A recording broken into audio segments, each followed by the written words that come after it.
bom dia, tá? Hoje a gente vai ver a partezinha iniciar, né, na verdade, dos distúrbios hemodinâmicos.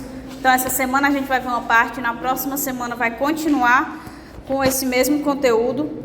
Eu fiquei com essa parte de choque e edema, tá? À tarde vocês vão ver hemorragia e congestão com a professora Priscila. Então hoje a gente vai ver o que é o choque cardiogênico, o choque hipovolêmico, o choque distributivo, a fisiopatologia do choque séptico, que faz parte do choque distributivo, as etapas do choque, todos eles, né, seja o cardiogênico, o hipovolêmico ou distributivo. Depois a gente vai entrar em edema e a sua relação com as forças de Starling, tá? E o que é um edema localizado e um edema generalizado. Eu tô tentando falar um pouquinho, né, alto, mas eu acho que eu não vou conseguir impor tanto a voz hoje, porque tá forçando, tá? Então, vamos iniciar com o choque, tá? Quando a gente terminar o choque, a gente dá um intervalo e depois vem só com o edema, que é mais simples, tá? Então, o choque é quando eu tenho uma insuficiência circulatória sistêmica que impede que chegue sangue para vários órgãos e tecidos, ou seja, nas várias partes do corpo, todos os sistemas, nós vamos ter uma isquemia, né? Ou seja, não vai chegar sangue, aí não vai chegar sangue, não chega nutriente, não chega oxigênio. E é como se fosse, né, o que se chama normalmente de infarto global. O infarto, né, quando a gente tem uma obstrução de alguma artéria, artéria coronária, as suas ramificações, impede a chegada de sangue naquele ponto do coração. Então, o choque, ele é o impedimento da chegada de sangue em todas as regiões do corpo, tá? Então, por isso que ele é muito grave, tá? Por definição, o choque também é chamado de hiporreperfusão, que é a incapacidade de perfundir os tecidos do corpo. Ou seja, a baixa chegada de sangue para os órgãos e tecidos. Então, é a síndrome da insuficiência vascular periférica aguda, tá? Que não deixa perfundir sangue direito para os tecidos, levando a grave dano generalizado, ok? Então, por que a gente fala que é aguda? Porque ele não é algo que leva tempo para causar danos no organismo. Ele começa a causar os danos e logo ele evolui para as suas fases mais graves, até a fase progressiva e a fase reversível, ok? Não tem nem como, né? Então, gente, para que o choque aconteça, a gente tem 3 tipos de alterações que podem permitir que isso aconteça, tá? A grande maquinaria que bombeia, o que foi que a gente acabou de falar? O choque é a falta de circulação, de perfusão de sangue para todo o corpo. Quem é que é responsável por perfundir o sangue para todo o nosso corpo? O nosso sistema circulatório, né? A bomba cardíaca e todos os nossos vasos. Então, é esse sistema cardiovascular que vai bombear para enviar e trazer o sangue de todo o corpo. Então, se a gente tiver falha em algum desses pontos aqui, é que a gente pode ter a ocorrência do choque, tá? Então, qual é o primeiro ponto que pode falhar para a gente vir a ter um choque? Uma alteração, um mau funcionamento da bomba cardíaca, né? Então, para que todos os tecidos estejam sendo perfundidos, estejam recebendo sangue, a gente precisa que a bomba cardíaca esteja em funcionamento pleno. Porque se ela tem alguma deficiência, a gente pode ter aí uma baixa perfusão dos tecidos e a ocorrência do choque. Uma deficiência na bomba cardíaca está associada ao choque cardiogênico, tá? O coração ele não tem força para bombear o sangue para todo o corpo. Então começa a faltar sangue em várias regiões e uma hora vai evoluir, né? Obviamente, ele tenta aumentar ele reduz a frequência cardíaca, porque ele não está funcionando corretamente. Se a gente reduz a frequência cardíaca, a gente reduz a pressão arterial. Lembrem lá que pressão arterial é o débito cardíaco vezes a resistência vascular periférica, né? E o débito cardíaco é quem? É a frequência cardíaca vezes, né, o volume sanguíneo. Então, se a gente tem uma queda dessa frequência cardíaca, eu tenho uma queda do débito cardíaco. Se eu tenho uma queda do débito cardíaco, eu tenho uma queda da pressão arterial. Então, o coração ele não tem força para bombear esse sangue para todo o organismo. E aí, vai faltar nutriente, oxigênio em vários pontos do corpo e pode vir a ter o choque cardiogênico. Por que cardiogênico? Porque foi acarretado por um mau funcionamento da bomba cardíaca. Mas quais são os outros pontos que podem ter alterações que causam choque, né? O segundo são alterações da resistência vascular periférica, né? Então, o tônus vascular, ele tem que ser adequado. O que é o tônus vascular? É o diâmetro do vaso, né? A capacidade de contratilidade, de vasodilatação, ele tem que estar perfeitamente encaixado para aquele volume sanguíneo que ele está carregando. Então, no choque, por exemplo, distributivo, né, que vai envolver a sepse, o choque anafilático, o choque neurogênico, a gente tem uma alteração dessa resistência vascular periférica. Então, a resistência vascular periférica, ela vai cair, né? Ela vai diminuir, porque a gente vai ter um processo de vasodilatação. Se eu tenho uma redução da resistência vascular periférica, eu tenho uma redução da pressão arterial. Se eu tenho uma redução da pressão arterial, o sangue ele não chega mais uma vez, hiporreperfusão. Eu não estou tendo a chegada de sangue nos tecidos por conta da queda dessa pressão arterial, por conta da redução dessa resistência vascular periférica. Vocês veem isso facilmente aqui. Eu tenho a mesma quantidade de sangue, X, X e X. Aí se eu tenho essa quantidade X de sangue passando por um vaso com esse calibre, né? E ele sofre um processo de vasodilatação, vai ser o mesmo volume passando por um espaço muito maior. Então, a gente perde pressão. É como a gente pegar uma mangueira, está ali um volume de água com pressão normal, e eu dilato essa mangueira, aí eu perco a pressão da água, ela começa a cair de forma mais lenta, né? É a mesma coisa que acontece com a corrente sanguínea. No caso dessas alterações na resistência vascular periférica, está muito ligado a choque distributivo, anafilático e o que mais? O distributivo são 3. É o choque séptico, o anafilático e o neurogênico. Então o distributivo é um nome para um grupo? Para um grupo de choques. Isso. O séptico e o neurogênico. Mas a gente vai já chegar lá. E o terceiro tipo de alteração que a gente pode ter não está relacionado ao coração, não está relacionado ao calibre dos vasos, mas sim ao volume sanguíneo. Para que a gente mantenha a perfusão dos tecidos, nós precisamos ter um volume sanguíneo estável, tá? Então, por exemplo, se a pessoa está submetida a uma hemorragia, sofreu um acidente, está ali com hemorragia, vai ter o quê? Queda da volemia do volume sanguíneo. Se eu tenho a queda do volume sanguíneo, eu tenho a queda do débito cardíaco, queda da pressão arterial. Mais uma vez, se eu tenho perda de sangue, eu vou ter aí uma queda na pressão arterial, consequentemente, eu tenho uma queda na perfusão dos tecidos. Não vai chegar sangue da mesma forma, tá? Aqui vocês veem a mesma coisa. Se eu tenho uma quantidade X de sangue, ele está passando normal, né, pelo vaso. Se eu dobro essa quantidade de sangue, ele vai gerar muito mais pressão no vaso, que é um volume muito maior. Então, aumenta a pressão. Se eu faço o contrário, se eu divido essa quantidade, esse volume de sangue por 2 e fica um volume sanguíneo menor, eu vou diminuir essa pressão contra as paredes dos vasos.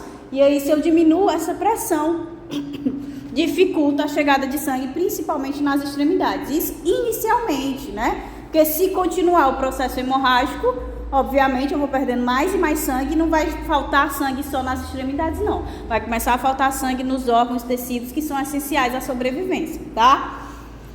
Então, são 3 tipos de alterações que podem acontecer para que a gente tenha o choque, né? Alteração no volume de sangue, alteração no tônus vascular e alteração da bomba cardíaca, que é quem bombeia, né? Tem a força para impulsionar a circulação pulmonar e a circulação. Esqueci agora do sistema. Pronto. Então, um paciente com choque, ele vai ter, obviamente, como a gente já falou, a ocorrência de hiporreperfusão, e ele vai poder ser de 3 tipos principais. O choque cardiogênico, que vai ocorrer por insuficiência da bomba cardíaca, então é a primeira alteração que a gente viu lá. Ou ele vai ser um choque hipovolêmico, tá? Que vai ser pela redução do volume sanguíneo, que é a hipovolemia. Então, principalmente, a gente associa, obviamente, com a hemorragia, né? A pessoa está perdendo sangue, então está reduzindo esse volume de sangue. Mas isso também está associado diretamente à desidratação, tá? Que é muito comum nas crianças e nos idosos.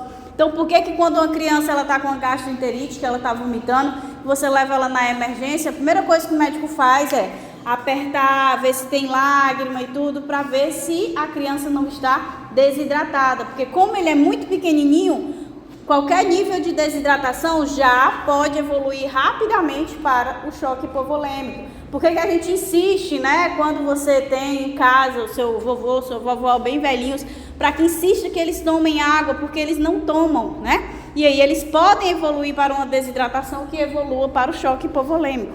Então a gente tem que ter esse cuidado, não é só a hemorragia, mas também o processo de desidratação que pode levar a esse choque hipovolêmico.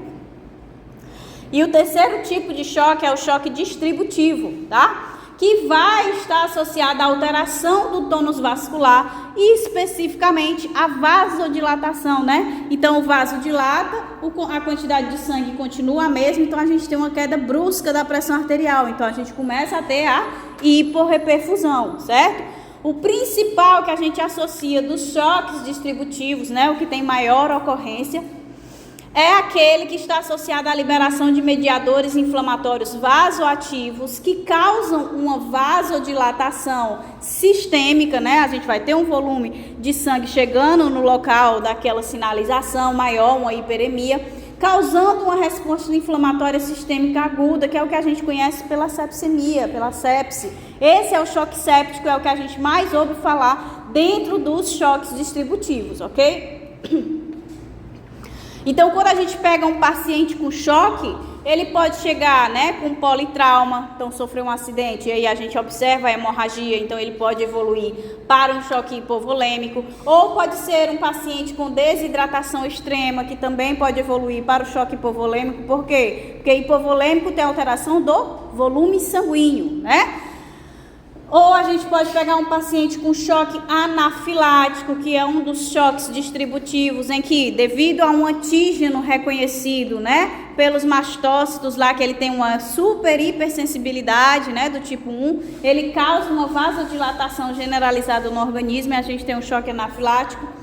Mas a maior causa de choque é a sepsemia, que são infecções causadas por micro-organismos extremamente patogênicos de elevada resistência. A gente costuma observar a sepsemia, na maioria das vezes, em pacientes que estão nos hospitais, né? Porque o hospital ele tem aquela rotina de limpeza, de esterilização constante. Então, os micro-organismos que conseguem resistir a essas condições são micro-organismos que têm uma virulência e uma patogenicidade muito mais elevada. Então, a gente vai ter, dentro dos hospitais, uma maior ocorrência de choque séptico, tá? Então, vamos começar a definir o primeiro tipo de choque, que é o choque cardiogênico, tá? Então, o choque cardiogênico, ele ocorre quando o coração é insuficiente em perfundir sangue para os tecidos, ou seja, não está funcionando direito esse bombeamento da pequena e da grande circulação. E isso pode ocorrer através de um infarto do miocárdio, né? Por inflamações, por tamponamento. Então, tá aqui, né? Houve o bloqueio, trombo, algo bloqueou aqui, uma aterosclerose, bloqueou a chegada de sangue nesse ponto do miocárdio, e aí sem a chegada de sangue, hipóxia, vai aqui ter morte celular dessa parte do tecido do miocárdio. Sem essa partezinha, ele não vai conseguir funcionar plenamente, então a gente tem uma insuficiência cardíaca. Pode ser por processo inflamatório, né? Tá com infecção e aí veio gerando edema, tudo isso está dificultando o funcionamento completo do coração, né? Especificamente do miocárdio. Então, causa insuficiência cardíaca. Por tamponamento, a gente sabe que a gente tem recobrindo ali o coração a membrana, né? Visceral e a membrana serosa. Entre eles, a gente tem um espaço, que é o hemipericárdio. Se acontecer por uma lesão mecânica ou por uma infecção, por algum agente biológico, desse espaço ele se contaminar e começar a produzir um edema, como a gente vai ver quando a gente chegar em edema, esse edema, na hora que o coração ele não contrai para expulsar o sangue e ele tem que abrir para a entrada de sangue. Então, se eu tiver um volume de sangue nessas membranas externas, um edema muito elevado nessas membranas externas, ele vai ter dificuldade em expandir, né? Então, ele não expande o total que ele deveria, ou seja, se ele não abre completamente, não tem a entrada de sangue que o corpo necessita. Então, vai expulsar uma quantidade cada vez menor de sangue para o organismo e começa o problema da perfusão no organismo como um todo, tá? Isso é o tamponamento, quando a gente tem uma obstrução do hemopericárdio, né? Que é esse espaço entre o pericárdio visceral e o pericárdio. A gente vai já ver uma figura, vai facilitar visualizar, tá? Pode ser uma infecção, pode ter sido trauma mecânico, certo? Qualquer coisa pode acabar obstruindo esse espaço.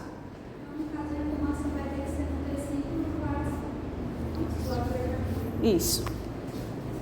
No caso, o hemopericárdio é um espaço que tem um pericárdio visceral e seroso, é isso? Isso. Além disso, a embolia pulmonar é outra causa do choque cardiogênico. Então, com as artérias do pulmão fechadas, não tem como o coração bombear sangue para o pulmão. Se não tem como ele bombear sangue para o pulmão, não tem hematose, o sangue também não volta para o coração. E aí, obviamente, a gente vai ter a hipoperfusão obstrutiva. Então, visualizem aqui, ó. Se eu tenho um processo inflamatório, né, por infecção, a gente vai ter, pelo próprio processo inflamatório, pela formação do edema, uma dificuldade do funcionamento desse coração. Se eu tenho um infarto, né, uma região desse miocárdio que morreu, que necrosou, a gente vai perder função, se necrosou, perda de função, né? Então ele também não vai funcionar de forma ótima. E aqui, ó, a gente tem recobrindo a membrana visceral, que fica aderida, né, ao tecido do coração, e temos a membrana, que pode ser chamada de parietal ou serosa, tá? Percebam que entre elas a gente tem um espaço. E esse espaço, ele é preenchido por um líquido normal. Se a gente vier a ter uma infecção ou um trauma mecânico que cause um processo inflamatório nessa região, começa a formar um edema, tá? Entre essas membranas. Esse edema, ele comprime as paredes do miocárdio. Então, quando ele tem que dilatar para a entrada do sangue, ele não consegue, porque tem uma pressão externa comprimindo ele, né? Que é daqui do espaço do hemopericárdio, que comprime e ele não consegue abrir de forma correta para a entrada do sangue suficiente para perfundir todo o corpo. Então, vai diminuindo aos poucos o sangue que vai perfundir o organismo. Aqui que a gente falou da embolia pulmonar, a gente tem um trombo aqui que a gente vai ver na semana que vem, né? Solta um êmbolozinho, esse êmbolo sobe e vai entupir aqui as artérias, né, pulmonares. Se ele está entupindo as artérias pulmonares, não chega o sangue, ele não vai conseguir retornar, porque ele nem está chegando lá nos alvéolos para fazer a hematose, está tudo bloqueado. Se não chega o sangue, não retorna o sangue para o coração. Se não tem sangue para retornar, não tem como ele bombear. Se chegar o sangue, esse sangue chega pobre em oxigênio, chegou pobre em oxigênio, vai da mesma forma gerar hipóxia onde chegar, né? Mas há uma redução tanto do volume sanguíneo como também da qualidade desse sangue. O segundo tipo é o choque hipovolêmico, né, que envolve a redução do volume de sangue, mas ele vai manter a tonicidade do vaso. Então, a alteração que ele vai envolver ali é o volume sanguíneo, tá? Então, ocorre pela perda de sangue em hemorragias ou por desidratação, diarreia extrema, vômito, queimaduras, né, gera uma perda de água imediata, tá? Desidratação, então muito tempo exposto ao sol, a pessoa que não tem, tá, sei lá, se perdeu numa floresta, não tem uma fonte de água doce, não tem nada, e aí vai passando os dias, é o que a gente sabe, né? Tem tantos dias de limite, porque a pessoa vai entrar em choque hipovolêmico por desidratação, certo? Então, acontece nos choques, né, algo muito comum, que é um ciclo vicioso do organismo tentando compensar aquela hiporreperfusão e, ao mesmo tempo, tentando perfundir os tecidos. Então, é o que a gente chama de ciclo vicioso. Então, quando há perda considerável de líquido, vai cair a pressão arterial e a perfusão tecidual. Se eu tenho a queda da pressão arterial, eu vou ter a queda da perfusão tecidual. O sangue não vai chegar com a mesma intensidade, porque a pressão está muito baixa. E isso vai levar ao choque hipovolêmico, tá? Então, se o sangue não está chegando, obviamente, eu não vou ter a chegada de oxigênio, de nutrientes. Se eu não tenho oxigênio chegando nessas células, e a célula ela precisa para sobreviver de oxigênio, o que é que ela vai começar a fazer? Não tem oxigênio para produzir o ATP. Vai começar a fazer fermentação, né? Então, a gente vai ter aí o aumento da concentração de ADP, de adenosina e do ácido lático por conta da fermentação lática. que eles levam à indução da liberação de mediadores que abrem a circulação terminal, ou seja, arteríolas e capilares, ou seja, eles vasam, dilatam, reduzindo o retorno venoso e a perfusão tecidual, criando um círculo vicioso que agrava o choque. Então, quando chega aqui, a pessoa está tendo uma hemorragia, uma desidratação, caiu o volume sanguíneo, com a queda do volume sanguíneo, caiu a pressão arterial, consequentemente, estou tendo uma baixa da perfusão tecidual. Então, não está chegando sangue nas células e nos tecidos. Se não está chegando sangue, não chega nutriente, não chega oxigênio. Com essa baixa, o organismo começa a fazer a fermentação e produzir o ácido lático. Com o aumento, né, desse ácido lático, com essa acidose celular, o organismo sinaliza para quê? Opa, eu preciso que chegue sangue, eu preciso que chegue nutrientes e oxigênio. Então, vamos induzir aqui pela concentração, aumento da concentração de ADP, de ácido lático, vamos induzir a vasodilatação. Se a minha pressão está lá embaixo e eu vasodilato, o que é que eu faço? Eu diminuo mais ainda a pressão arterial. Então a perfusão, ó, ela vai e continua caindo mais ainda. A célula tentando resolver o seu problema, ela piora ainda mais o choque. Ao mesmo tempo em que isso está acontecendo, as células estão tentando resolver o problema de uma forma, o organismo que reconhece o funcionamento sistêmico como um todo, vai lá, né, no nosso sistema parasimpático, simpático, autônomo, e começa a tentar reverter agora o que está causando o choque em si, né? Que é a queda da pressão arterial. Então, ele vai ativar o sistema da renina, angiotensina, aldosterona para tentar aumentar essa pressão arterial, certo? Vai sinalizar para a vasoconstrição periférica, porque se eu vou fazer a vasoconstrição, eu diminuo o tônus vascular para o mesmo volume sanguíneo, eu vou tentar aumentar essa pressão. Então, enquanto um está tentando aumentar a pressão para ver se chega sangue, se aumenta essa perfusão, o outro está tentando aumentar a chegada de sangue através da vasodilatação, que na verdade, como não tem volume sanguíneo, porque é um choque hipovolêmico, vai acabar piorando a situação. Então é um ciclo do organismo tentando resolver o que está causando o choque, certo? Então, no lado direito da figura estão representados os mecanismos de adaptação que são acionados na tentativa de compensar a perda de líquidos, e aqui é os mecanismos de adaptação celulares, né, que são sinalizados por conta do aumento da concentração dessas substâncias. E o terceiro tipo de choque é o choque distributivo, tá? No choque distributivo, a vasodilatação sistêmica, ela ocorre em 3 situações, né? Nós temos o choque séptico, que envolve uma infecção generalizada, tá? O choque anafilático, que é uma reação alérgica sistêmica, e o choque neurogênico, que é uma lesão medular espinal para vasodilatação. Por que para vasodilatação? Porque a gente também tem lesão medular para vasoconstrição, certo? No caso do choque neurogênico, é para vasodilatação. Então, vamos iniciar pelo choque séptico, que é o mais comum de todos os choques, não só do distributivo, certo? Então, o choque séptico, ele faz parte da evolução da síndrome da resposta inflamatória sistêmica de qualquer natureza, infecciosa ou não. A gente tem a tendência de achar que o choque séptico, ele vem só aí da ação de agentes biológicos, né? Mas um trauma físico, um trauma químico, ele também pode acarretar no choque séptico, tá? Ele também pode desencadear uma resposta inflamatória, por exemplo, uma toxina, um veneno, né? Que ele chega na tua corrente sanguínea, ele vai aí ter contato com todas as regiões do corpo, porque ele está na corrente sanguínea e ele vai desencadear uma resposta inflamatória sistêmica. Por quê? Ele está na corrente sanguínea, vai chegar em todo canto. Em todo canto que ele chegar, ele vai desencadear uma resposta inflamatória, tá? A principal é associada aos patógenos, né? Aos micro-organismos, agentes biológicos. Mas a gente também pode ter através de DAMPs, né? Padrões moleculares associados ao dano, como agentes químicos e agentes físicos. Então, a patogênese envolve a liberação sistêmica de mediadores inflamatórios, como as citocinas, né, as proteínas do sistema do complemento, a histamina liberada pelos mastócitos, a liberação das prostaglandinas, dos leucotrienos. Isso vai causar uma vasodilatação arteriolar e a inundação do leito capilar, reduzindo o retorno venoso, né, agravado pela perda de líquido para a matriz extracelular, porque o que está acontecendo? Se eu estou vasodilatando, eu estou diminuindo a resistência vascular periférica. Se eu diminuo a resistência vascular periférica, eu diminuo a pressão arterial. Além disso, eu estou tendo uma redução do volume sanguíneo. Por quê? Porque se é um processo inflamatório sistêmico, em todo canto a gente está tendo a formação de quê?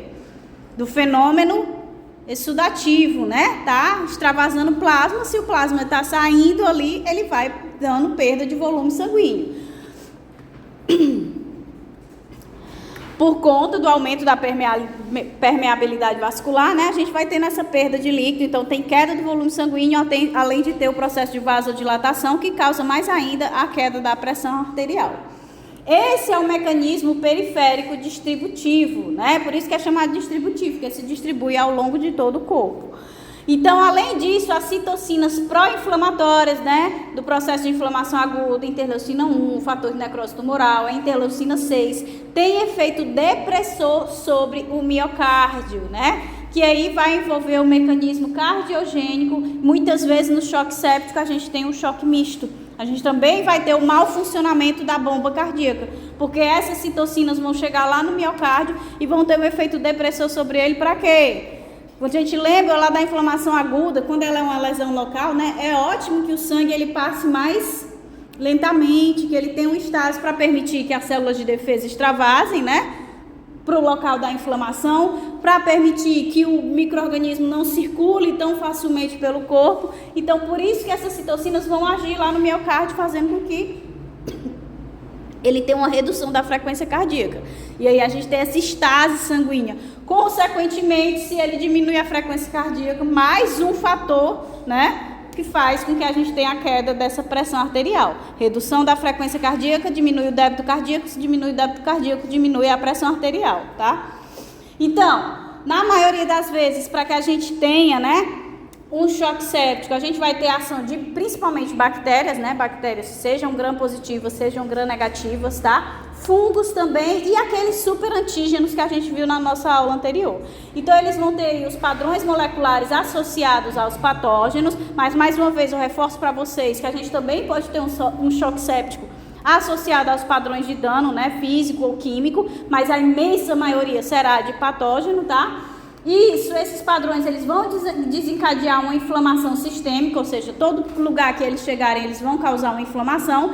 Então, em todo o organismo, a gente está tendo secreção de quê? Interleucina 1, fator de necrose tumoral, interleucina 6, que estão causando uma queda considerável da pressão arterial no organismo. Então, a gente está tendo redução do volume sanguíneo por conta do fenômeno exudativo. A gente está tendo a vasodilatação, que também reduz a pressão arterial por conta do fenômeno vascular, da inflamação. A gente está tendo o efeito depressor do miocárdio, que tem uma queda da frequência cardíaca por conta também da ação dessas citocinas. Consequentemente, se eu estou com essa pressão arterial lá embaixo, não vai chegar sangue para todas as regiões do corpo. Então, a gente começa a ter a hiporreperfusão. Se eu tenho a hiporreperfusão, vai culminar lá no final com a falência múltipla de órgãos. Na maioria das vezes, o choque mais grave, né, que tem uma evolução que a gente não tem, como é que eu posso dizer, um prognóstico muito bom, é o choque séptico, tá? É difícil da gente conseguir solucionar ele. No caso assim, o choque seria essa tipo de redução da pressão sanguínea, esse tipo da perfusão sanguínea. Aí é porque, tipo assim, é como se choque hipovolêmico fosse recuperante, assim. É como se esse negócio de hipovolêmico fosse estar presente em todos os tipos que tu vai falar. Porque tudo não se resume a que diminui a pressão sanguínea, diminui a perfusão.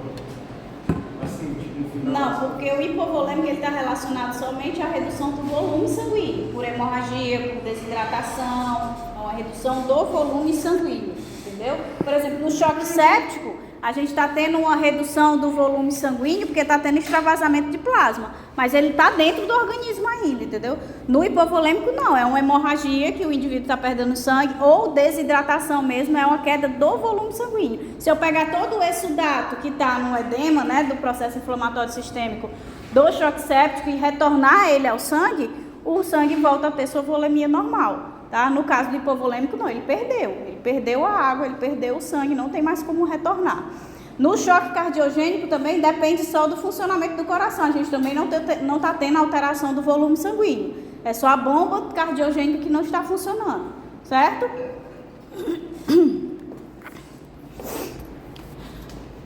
Então a gente tem que esse choque, ele pode ser provocado por dumps, né, seja traumatismos, né, destruição tecidual por toxinas, venenos, ou pelos pumps relacionados às infecções pelos agentes biológicos, que vão induzir a liberação de mediadores pela imunidade inata, né? Então, os mediadores, eles induzem um aumento da permeabilidade vascular. Com esse aumento da permeabilidade vascular, que a gente lembra lá, né, ativação endotelial, aí depois a gente tem um afastamento, né, das células do endotélio para haver a diapedese. A gente vai ter extravasamento de plasma, formação do exudato no local da inflamação. Vamos ter também, através desses mediadores, a vasodilatação para que chegue mais sangue, mais células de defesa no local que está sendo necessário, que no caso do choque é todo o organismo. Vamos ter a abertura de capilares e a depressão do funcionamento do miocárdio, a queda da frequência cardíaca, que vão acionar simultaneamente os 3 mecanismos patogênicos de choque, patogênicos, tá? Acho que foi o corretor botou patogenéticos. Mecanismos patogênicos de choque, o cardiogênico, o vasogênico e o hipovolêmico, né? Então ele vai culminar o quê? Tendo o choque hipovolêmico, porque está tendo essa queda do volume sanguíneo, porque está tudo extravasando para o meio. A gente vai ter o choque cardiogênico, por quê? Porque a gente está tendo um mau funcionamento da bomba cardíaca pelo efeito dessa citocina sobre ele. E a gente vai ter o choque vasogênico, né? Porque a gente está tendo essa redução da resistência vascular periférica pelo processo de vasodilatação.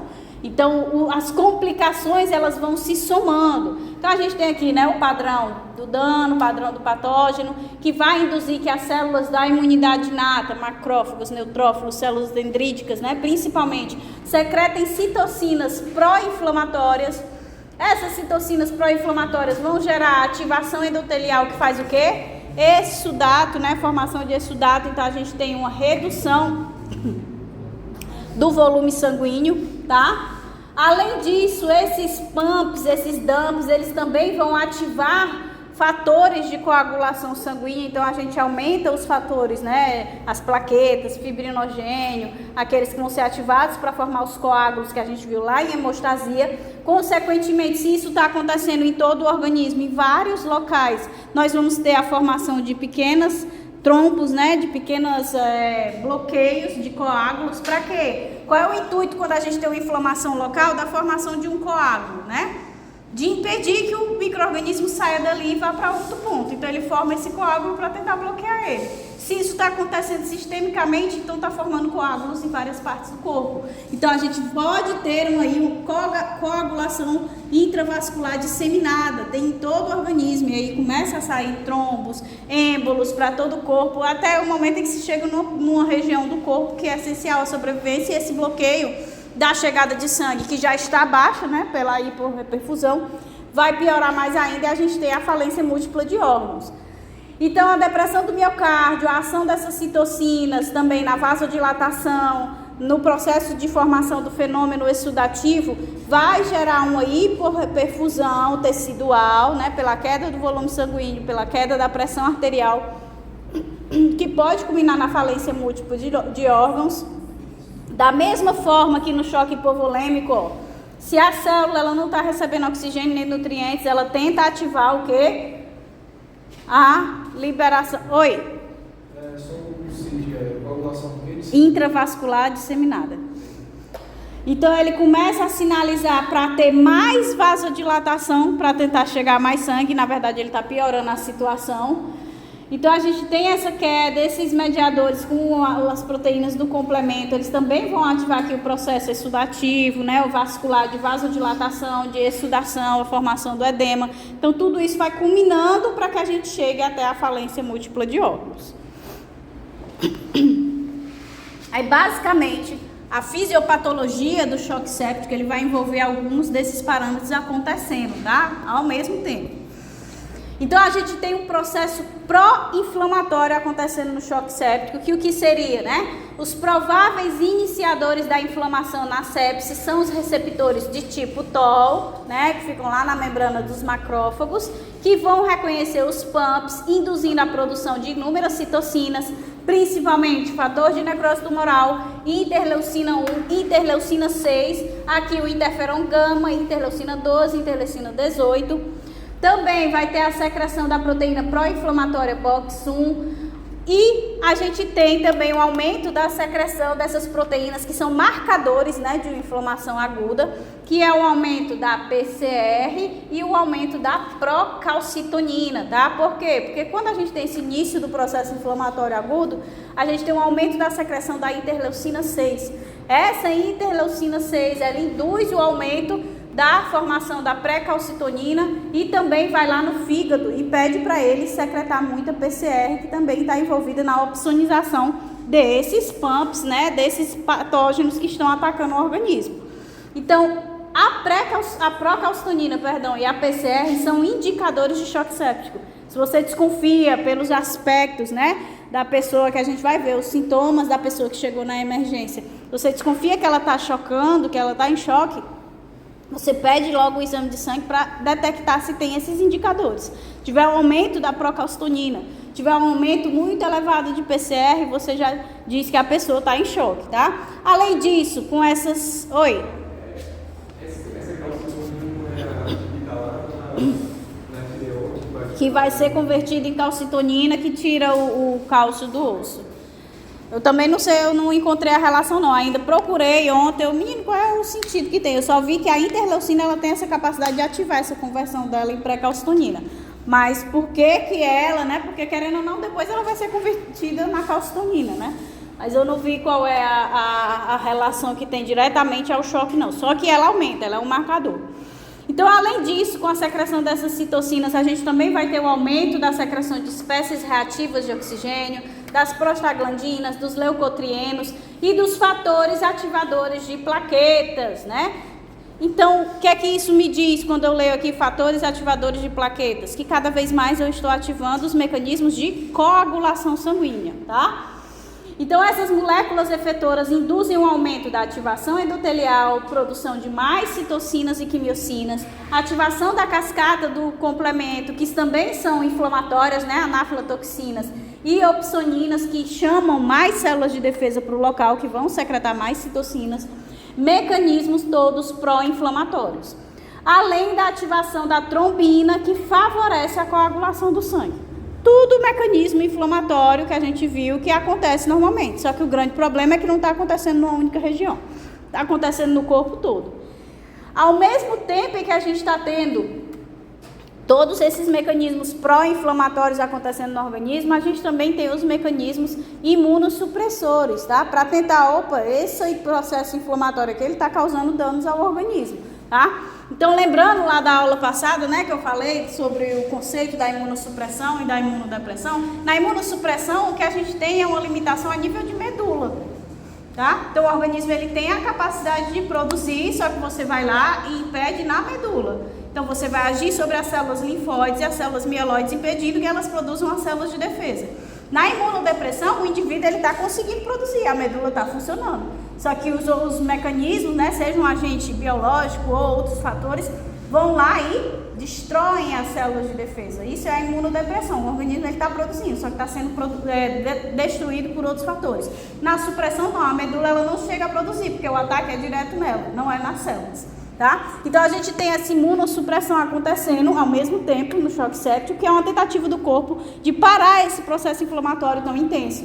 Então, esse estado hiperinflamatório iniciado pela sepse desencadeia mecanismos imunossupressores contrarregulatórios, envolvendo tanto a imunidade inata como a imunidade adquirida.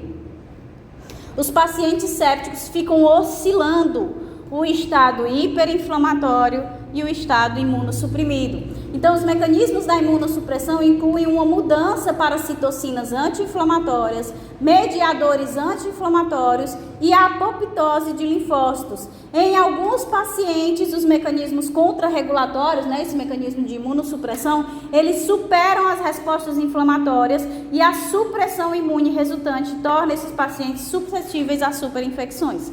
Então, o organismo está tentando equilibrar para trazer o melhor, né, para a sobrevivência, só que se a parte imunossupressora ela se sobressai, a parte inflamatória, como esse micro-organismo para causar um choque séptico, né, deve ser um micro-organismo de alta virulência, alta patogenicidade, a probabilidade de que o indivíduo evolua para uma superinfecção e aí que ele não consiga mais sobreviver é muito maior, tá? Oi.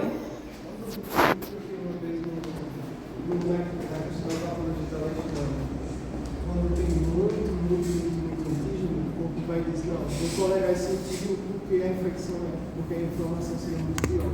Aí meio que ele vai acabar seria isso. É, mais ou menos isso. Aí depende, isso sempre vai acontecer? Não, depende do organismo. Tem gente que inicia o choque séptico e aí o organismo, não, vou preferir pela imunossupressão. E aí se lasca porque a infecção ela evolui para uma pior ainda. Ou então os outros organismos, o estado inflamatório é ele quem predomina. Isso vai depender de organismo para organismo. Mas é isso que você falou, é nesse sentido. O organismo, eu acho que esse processo inflamatório, para esse tanto de patógeno que está aqui dentro, vai causar um dano muito maior do que eu deixar ele aqui latente. Aí ele vai e deixa o organismo lá, tá? Além disso, a gente vai ter, né, por conta da secreção daquelas citocinas, uma ativação e uma lesão endotelial muito intensa. Então, vai ter extravasamento vascular generalizado e edema tecidual em todo o corpo, tá? Por quê? Porque se eu estou tendo processo inflamatório em todo o corpo, eu vou ter extravasamento, edema em todo o corpo. O endotélio ele vai ser ativado também, que aumenta a produção de dióxido nítrico, que é o vasodilatador, cai mais ainda a pressão arterial. E outros mediadores inflamatórios vasoativos, como as anafilatoxinas do complemento e o fator ativador das plaquetas, o que pode contribuir para o relaxamento do músculo liso vascular, ou seja, relaxou o músculo liso vascular, mais ainda um fator para vasodilatação, relaxamento do vaso e hipotensão sistêmica, certo? Então isso acontece porque no intuito, né, de facilitar a diapedese, a passagem das células de defesa. Então eu tenho que vasodilatar, eu tenho que relaxar essa musculatura lisa do vaso para que facilite a passagem das células de defesa para combater esse patógeno, esse micro-organismo no local. Só que isso está acontecendo no corpo todo. Então a queda da pressão arterial, ela se torna sistêmica, tá? Então a gente tem uma hipotensão sistêmica. Além disso, né, indução do estado pró-coagulante, que é o que a gente chama de coagulação intravascular disseminada. Então a gente pode ter a complicação da CID, né, que ocorre em até metade dos pacientes sépticos. As citocinas pró-inflamatórias, elas diminuem a produção de fatores anticoagulantes endoteliais. Na verdade, elas vão ativar lá a trombina, vão aumentar a secreção do fator ativador de plaquetas. Então eles favorecem o tempo todo a formação dos coágulos, que é uma resposta normal do nosso organismo a uma infecção e inflamação para conter o micro-organismo no local, só que no caso do choque está acontecendo no organismo todo. Então a gente vai ter formação de coágulos em toda parte. O extravasamento vascular diminui o fluxo de sangue, que poderia lavar os fatores de coagulação das cascatas, né? Como a gente está tendo baixa pressão, vai tendo uma redução do volume sanguíneo por conta do processo do fenômeno exudativo, né? Eles não vão ser lavados, então eles acabam de fato se acumulando. Eles estão sendo produzidos em maior quantidade e eles vão se acumular porque não tem nada que remova eles do local. Então, em conjunto, esses efeitos desencadeiam a ativação sistêmica da trombina e a deposição de trombos ricos em fibrina em pequenos vasos, muitas vezes em todo o corpo, acarretando na coagulação intravascular disseminada.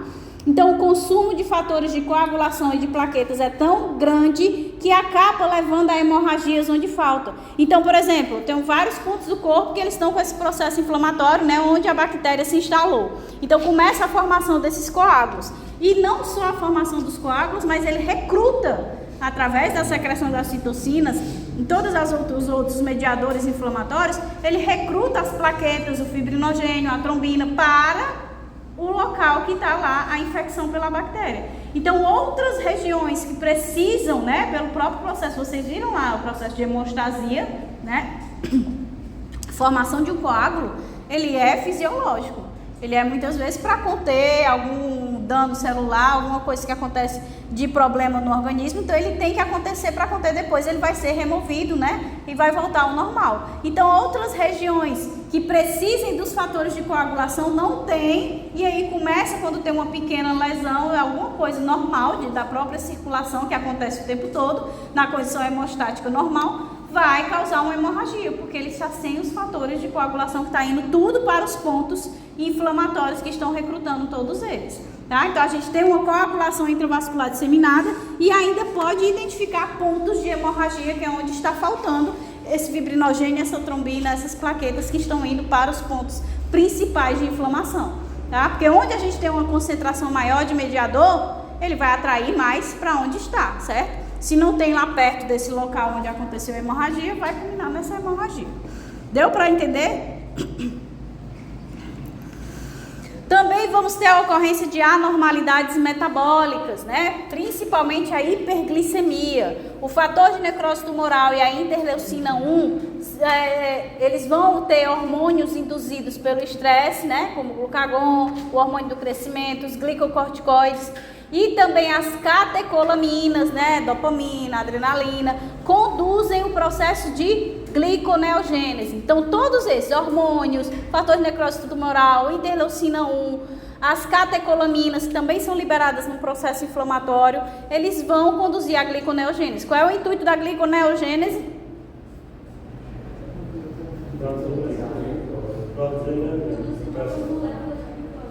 Produzir as moléculas de glicose, né? A via quase que inversa da glicólise, né? Então a gliconeogênese vai sintetizar glicose. Ao mesmo tempo que eles induzem a síntese de glicose, eles suprimem a liberação de insulina. Se eles suprimem a liberação de insulina, não vai sinalizar para a captação da glicose, né? Então essa glicose ela fica ali no sangue.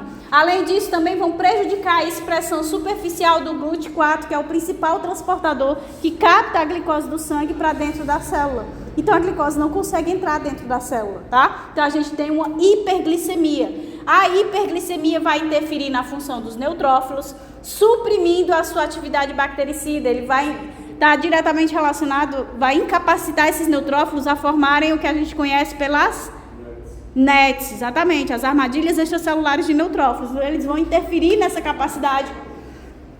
O quê? Então eles vão acabar suprimindo a atividade bactericida. E também aumenta a expressão de moléculas de adesão nas células endoteliais. Por fim, a hipóxia celular, né? Se a gente está com hiporreperfusão, não está chegando oxigênio, mesmo que chegasse o oxigênio, tem glicose na célula para ela conseguir oxidar e gerar ATP? Não, né? A glicose está toda no sangue. Consequentemente, a fosforilação oxidativa diminuída vão levar ao aumento da produção de lactato, consequentemente a acidose lática, porque se não está chegando nem o oxigênio, nem a glicose, ele vai ter que fazer fermentação lática. Com a fermentação lática, ele vai produzir o ácido lático que causa uma acidose, tá? Por fim, a gente tem a disfunção dos órgãos, que é o que a gente conhece pela falência múltipla de órgãos, tá? Então, a hipotensão sistêmica, o edema intersticial e a trombose dos pequenos vasos diminuem a liberação de oxigênio e nutrientes e ocorrem danos irreversíveis disseminados no organismo. Então, os elevados níveis de citocinas e mediadores secundários vão diminuir a contratilidade miocárdica, consequentemente o débito cardíaco, que reduz a pressão arterial, enquanto o aumento da permeabilidade vascular e lesão endotelial podem levar à síndrome do desconforto respiratório agudo, né? Porque se eu estou tendo um aumento da permeabilidade, uma vasodilatação em todo o organismo, acaba extravasando líquido para os alvéolos, né? Então, se os alvéolos eles estão cheios de líquidos, eles não conseguem fazer as trocas gasosas, tá? Então, a gente tem a síndrome do desconforto respiratório agudo. Em última análise, esses fatores podem conspirar para causar a falência de múltiplos órgãos, né? Se nada está chegando oxigênio, se não está chegando nutriente, nada está funcionando e o processo inflamatório está correndo em todo o corpo. Se tem processo inflamatório, a gente está tendo morte celular, pode ter necrose, tudo isso que vai agravando cada vez mais a situação. Então, a gente vai culminar na falência múltipla de órgãos, particularmente, né, aqueles que são necessários à sobrevivência. Rins, fígado, pulmões, coração, culminando no óbito do indivíduo. O tratamento envolve principalmente antibiótico terapia, né? Vasopressores que vão tentar aí fazer o aumento dessa pressão arterial através da vasoconstrição e também o oxigênio. Se não está chegando oxigênio, se a gente tem uma hipóxia como a principal resposta desse choque, a gente tem que fazer com que chegue oxigênio. Se eu aumento a concentração desse oxigênio no sangue, eu vou conseguir aí que chegue mais oxigênio nas células, nos tecidos.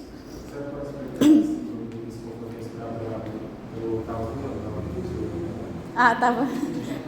Sim, é porque como a gente tem o aumento da permeabilidade vascular e também de lesão endotelial, então essa vasodilatação e o aumento da permeabilidade vascular faz com que a gente tenha o quê? Extravasamento de líquido, né? Esse líquido, ele não está extravasando só nos outros tecidos, não. Ele também está extravasando para os pulmões. Então, o líquido, ele vai entrar dentro dos alvéolos. Se o alvéolo está cheio de líquido, ele não pode fazer as trocas gasosas, que ele tem que ser cheio de ar, né? Então, como está cheio de líquido, ele não consegue fazer as trocas gasosas e aí a gente tem a síndrome do desconforto respiratório agudo, porque tem que ter mais esforço dos alvéolos para conseguir fazer as trocas gasosas, porque tem um volume ali fazendo pressão, impedindo essa troca. Deu para entender?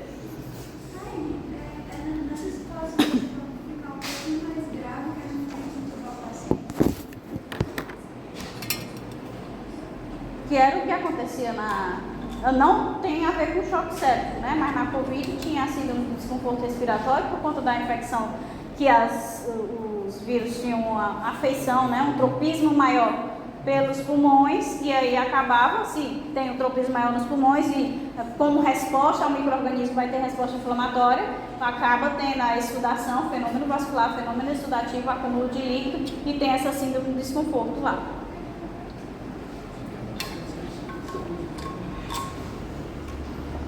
Tá doendo, viu? Parece aqui que tem não sei nem o que bactéria é essa que tá na minha garganta, não.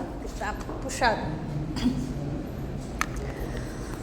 Então, né, só pra gente finalizar do choque séptico, os padrões moleculares associados aos patógenos, o que é que eles vão poder fazer, né? Eles vão poder atuar aqui nos fatores procoagulantes, né? Então vão ativar lá a trombina, o aumento da secreção de fibrinogênio, das plaquetas. O fator ativador de plaquetas também vai ser ativado pelas citocinas.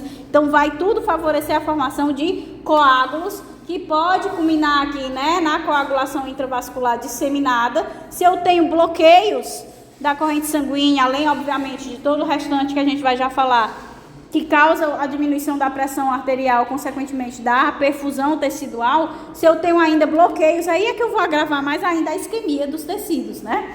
Então, a gente tem aqui, por esses padrões, a secreção, principalmente de interleucina 1, de fator de necrose tumoral, da interleucina 6, que vão liberar os mediadores inflamatórios que causam vasodilatação, vão ativar o endotélio para que a gente tenha o aumento da permeabilidade vascular, para que haja a diapedese para os locais da inflamação. Isso faz com que a gente tenha uma queda da pressão arterial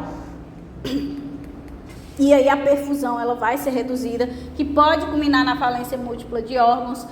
A gente vai ter aí as próprias lesões, né, inflamatórias que vão atuar, os efeitos sistêmicos, a secreção dessas citocinas também vai atuar lá no miocárdio, fazendo com que a gente tenha uma depressão da frequência cardíaca. Se tem isso, também vai diminuir a pressão arterial, então cada vez mais diminuindo a perfusão tecidual. Vamos ter aquele fator inicial lá que a gente viu da imunossupressão, né, que é a tentativa do corpo de tentar reverter todo o impacto dessa superinflamação no organismo. E tudo isso pode acabar culminando na falência múltipla de órgãos, inclusive no caso da imunossupressão. Por quê? Porque a gente viu que se essa imunossupressão ela se sobressai ao processo inflamatório, ou seja, o micro-organismo ele vai conseguir se proliferar mais ainda e a pessoa tem a tendência de ter uma superinfecção, ok? Esqueci de passar, ó. Quer explicar, professor? Hã? Quer explicar? Eu acho que isso aí foi a mais complicada. Foi, vamos lá, de novo. Ó. Quando a gente tem o padrão molecular associado ao patógeno, o que é que a gente tem aqui acontecendo? Primeiro, o que é que ele faz? Ele ativa as cascatas de coagulação, né? Vai liberar os fatores coagulantes. Se eu estou tendo um aumento da concentração de fatores de coagulação, consequentemente, eu tenho um aumento de coagulação, né, sanguínea, e isso está acontecendo em todo o corpo, então eu tenho uma probabilidade da ocorrência da coagulação intravascular disseminada.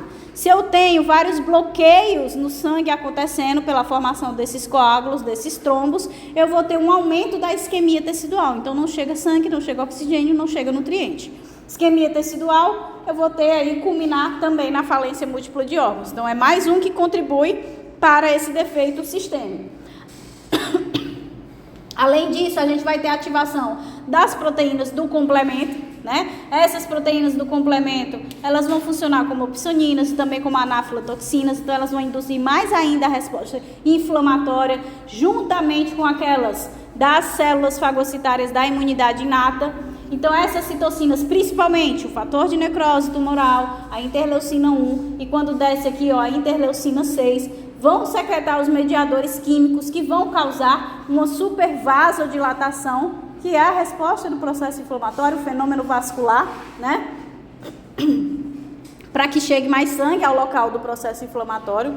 Vão causar um aumento da permeabilidade vascular através do processo de ativação endotelial, né? Então faz com que a gente tenha aqueles espaços entre as células endoteliais para permitir a passagem das células de defesa, o processo de diapedese.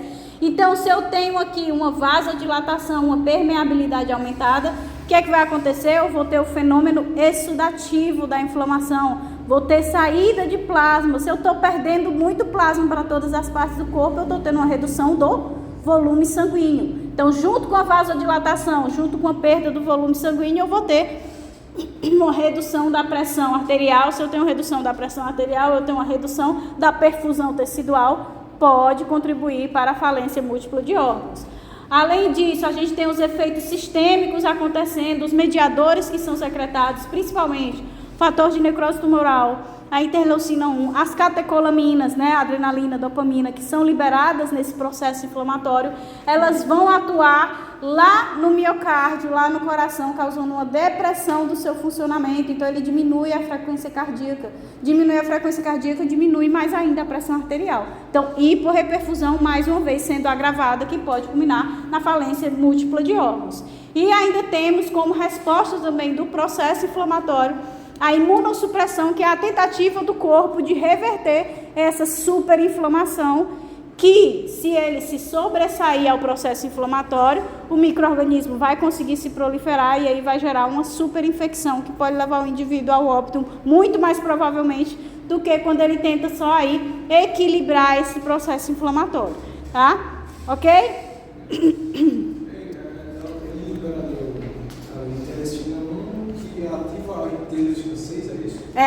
Esses mediadores é que vão favorecer a secreção da interleucina 6, né, do óxido nítrico, do fator de ativação de plaquetas, tá?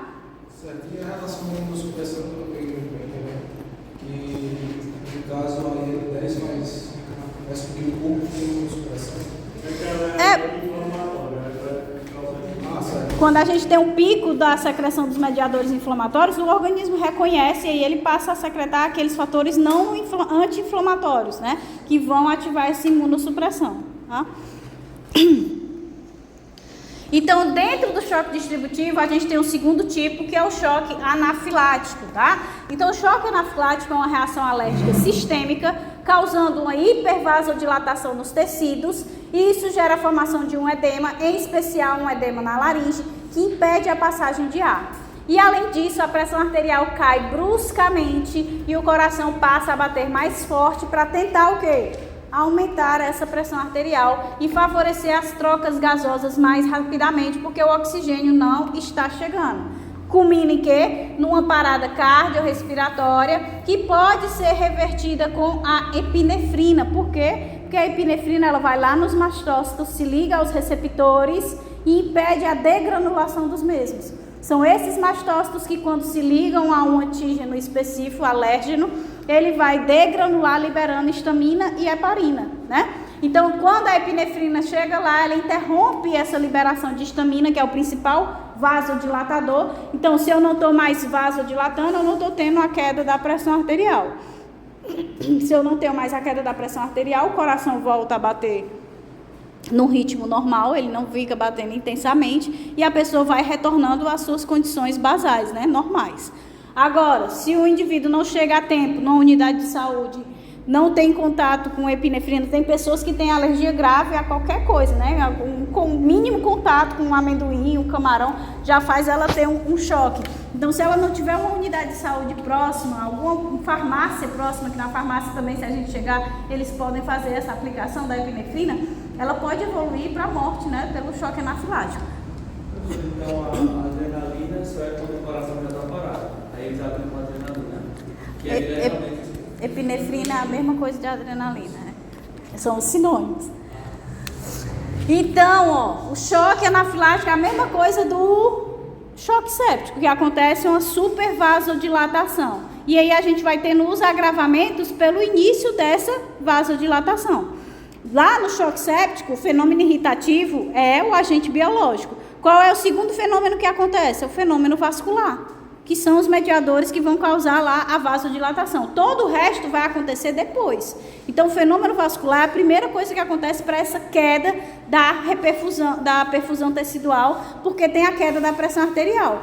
No choque anafilático é a mesma coisa. Teve o contato ali do alérgeno com os mastócitos, causa essa degranulação exacerbada, a liberação da histamina, vai causar uma vasodilatação. Se causou a vasodilatação sistêmica, né? Aí vai ter a redução da pressão arterial. E aí o restante que acontece é por consequência dessa redução da pressão arterial pela vasodilatação. O que é que vai acontecer? Oi? Para todos os tipos de choque, geralmente se prescreve a epinefrina, não é? Ou não? É só para alguns choques específicos? Eu acho que é mais para o choque anafilático. Porque, Tipo, choque séptico vai ter... porque tipo, tanto choque hipovolêmico também se prescreve a epinefrina? Não, é porque assim, o choque hipovolêmico, ele tá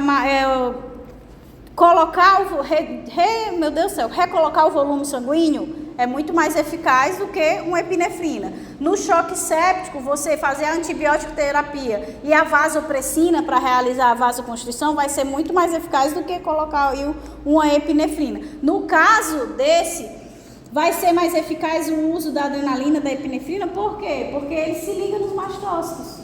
E aí impede o que está causando o problema, entendeu? Então ele vai impedir a degranulação, a liberação dessa histamina. Então por isso que a gente usa a adrenalina, entendeu? Em 2019, né, quando eu sofri um acidente, uma perna, tirou muito sangue. Aí, além da infusão fisiológica, né, também com o volume de sangue que tem perdido, estava recebendo com frequência a norepinefrina. Eu acho que deve ser a mesma coisa. Da epinefrina, né? É porque a pressão estava muito baixa, porque ele vai atuar lá no autônomo, né? A epinefrina que a gente viu, que ele faz essa sinalização, então ele faz a vasoconstrição, porque daqui que repõe todo o volume sanguíneo, aí ele vai tentando manter essa pressão pelo vasoconstritor, né? Ele tem essa atuação no sistema nervoso autônomo, só que como o caso dela, graças a Deus, já estava mais solucionado, usar o hormônio foi eficaz porque ele atua no sistema e o corpo vai respondendo. No caso, por exemplo, do choque séptico, que já está mais grave, mais exacerbado, que a pessoa já está chocando, a gente usa já um vasoconstritor direto, né? Na corrente sanguínea, a vasopressina, porque ele atua mais rapidamente do que esperar a resposta para que essa vasoconstrição aconteça, certo? Então, acho que por isso que ele não coloca lá no livro como tratamento do choque séptico usar a epinefrina, a adrenalina, né? Porque eu acho que como já está chocando, a pessoa já bota um medicamento que será um atuante mais eficaz. Quando é que a gente tem, né? Então, primeira resposta é a vasodilatação e o que acontece sucessivamente é por conta dessa vasodilatação inicial. Então, esse coração ele vai começar a bater mais forte, né? Então, ele vai ter uma intensidade da frequência cardíaca maior para tentar estabilizar essa pressão arterial. E também para favorecer as trocas gasosas mais rápidas. Por quê? Porque o oxigênio, ele não está chegando. Por que o oxigênio não está chegando? Porque a gente está tendo um edema da glote. Então ele vai batendo, oh meu Deus do céu, cadê o oxigênio? Tem que circular pelo pulmão para ver se pega tudo que tem lá no pulmão, porque não está chegando oxigênio. Então ele vai trabalhando intensamente para tentar fazer essa compensação e aí acaba tendo a parada cardiorrespiratória, se a gente não fizer uma ação imediata, né? E esse choque anafilático, ele pode ser por alimento, por qualquer coisa, mas ele tende a ser mais grave, né? Mais irreversível, vamos colocar assim, evoluir mais gravemente, quando é algo que já vai diretamente na corrente sanguínea, né? Então, por exemplo, a senhora que era alérgica à dipirona, o cara foi lá, aplicou dipirona no sangue dela, pronto, né? Acabou-se. Aí chegou para todos os mastócitos do corpo da pobre da senhora e causou o choque anafilático, um choque distributivo que causou a morte dela, tá? Então, o alimento, ele também pode ser grave, porque ele já entra em contato aqui com a garganta e aí causa esse fechamento da glote. Então, o risco dele não é tanto pela vasodilatação sistêmica, né? Vamos dizer que ele comeu teve contato com um amendoim aqui, começou a ter os sinais, né, do choque anafilático que a gente vai já ver. Ele não está lá na perna dele, a gente não está tendo uma super vasodilatação. Aqui na região abdominal não está tendo uma super vasodilatação. Então a pressão lá, ela não está caindo tão bruscamente, está mais na região que teve o contato direto, certo? Por quê? Porque ele está ali, fechou a glote, o dano maior desse choque vai ser por conta de quê? Porque fechou a glote e não está chegando oxigênio. Se não está chegando oxigênio, o coração começa a trabalhar igual um doido e aí tem a parada cardiorrespiratória. Então aqui, ó, além disso, né, desses fatores da parada cardiorrespiratória, do coração, a pessoa tendo um ataque cardíaco, tentando compensar, a gente também pode ter náusea, vômito, dor no estômago, edema nos lábios, na língua, na garganta, a urticária, né, que é a vermelhidão. Então, a pessoa tem perda de consciência, porque se não tá tendo a supervasodilatação, tá tendo a queda da pressão arterial, não está tendo perfusão, né? Isso é o sinônimo de choque, todos os tipos de choque, não tem perfusão tecidual. Se não tem a perfusão tecidual, não chega oxigênio no sistema nervoso. Se não tem oxigênio no sistema nervoso, a pessoa tem perda de consciência. Então, tem a urticária, a vermelhidão, que é a própria resposta dos mastócitos pela vasodilatação nessas extremidades. Vai ter o inchaço da língua, da glote, que pode causar aí o fechamento da glote e a pessoa não consegue respirar, tá? Aqui a gente tem vários, né, exemplozinhos da urticária, desse inchaço que é causado por contato com o alérgeno, ok? Meu Deus, o pobrezinho do bebê. Então, o mecanismo básico do choque anafilático que vocês já conhecem, né, lá das reações de hipersensibilidade do tipo 1, é a vasodilatação periférica rápida por causa da liberação de histamina quando os mastócitos são estimulados por antígenos que se ligam ao IgE da sua superfície. Então, a histamina provoca a vasodilatação, consequentemente a queda brusca da pressão arterial. Pode levar à morte rápida por hipoperfusão do sistema nervoso central, né? Então, tanto não chega oxigênio porque a glote está fechada, como não chega nem o sangue carregando o oxigênio que resta por conta da vasodilatação extrema. Então, tá ali o mastócito, ele se liga ao antígeno, para o qual ele é sensibilizado, ele vai gerar uma degranulação que libera histamina, heparina também, né, que é o fluidificador. Essa histamina causa uma vasodilatação, a queda da pressão arterial, consequentemente hipoperfusão tecidual, a pessoa vai evoluir para o choque, né? As células, né, o mesmo ciclo de sempre, né? Não está chegando oxigênio e nutriente, eu vou tentar aqui vasodilatar para chegar mais sangue e eu ter esse oxigênio e esses nutrientes. Opa! Ao mesmo tempo, o organismo está ativando os outros mecanismos para tentar aumentar essa pressão arterial. Então, enquanto os mecanismos celulares estão tentando que chegue só sangue, e aí eles liberam mediadores que aumentam a vasodilatação, os outros mecanismos sistêmicos estão tentando comprimir esses vasos para ver se aumenta a pressão arterial e chega oxigênio ao cérebro e todas as partes do organismo. E por fim, do choque distributivo, nós temos o choque neurogênico, tá? Que é uma condição na qual existe uma falha de comunicação entre o cérebro e o corpo, fazendo com que os vasos sanguíneos percam seu tônus e dilatem, dificultando a circulação do sangue e diminuindo a pressão arterial. Então, ocorre por uma lesão em nervos que controlam a motricidade dos vasos, a musculatura lisa e ocorre a vasodilatação sistêmica. Então os órgãos não recebem o sangue, o oxigênio necessário, deixando de funcionar, né, pela hipoperfusão, porque os vasos estão super dilatados. E vai ser super difícil de diagnosticar, porque a gente não observa os sinais padrões de choque, né? Que é uma insuficiência cardíaca, hemorragia, uma infecção. A gente observa todos os sinais que a pessoa chega lá pálida, branca. Por quê? Porque o organismo está puxando o sangue das extremidades e direcionando para os órgãos vitais. Então a pessoa chega branca, pálida, né?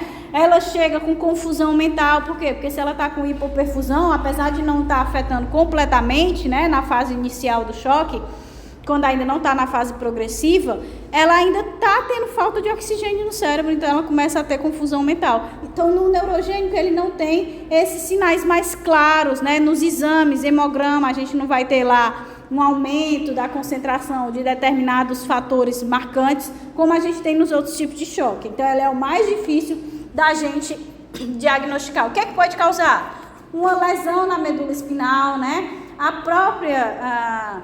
Esqueci, meu Deus. Anestesia peridural ou raquidiana, se o indivíduo, né, acabar causando uma lesão nesses nervos. Bloqueadores do nosso sistema nervoso autônomo podem acabar causando essas lesões nos nervos, que aí, eles que atuam na motricidade desses vasos, eles não atuando mais, causa vasodilatação dos mesmos, tá? Consequentemente, queda da pressão arterial, queda da hipoperfusão tecidual, que é o padrão de todos os choques. Então, nós temos 3 etapas básicas do choque, tá? Pra gente finalizar choque, vocês pararem um pouquinho e depois a gente volta com edema. Então, os choques seguem 3 etapas básicas, obviamente, se não for uma exsanguinação da aorta. Se for exsanguinação da aorta, não tem mais o que fazer, não. Em segundos, a pessoa já morreu. É quando rompe a aorta, um acidente, aí rompeu a aorta, não tem mais o que... É muito rápido, né? Porque ele já sai com toda a pressão que é para o organismo todo, então o sangue ele acaba muito rapidamente. Vai ter uma vez que parece que o homem levou uma facada na hora. Aí, quando levar a facada, eu consigo estar assim, não tem o que fazer. Então, o tempo todo. É que a pressão é tão grande, né? Que já vai impressionante, né? Ave Maria, menino!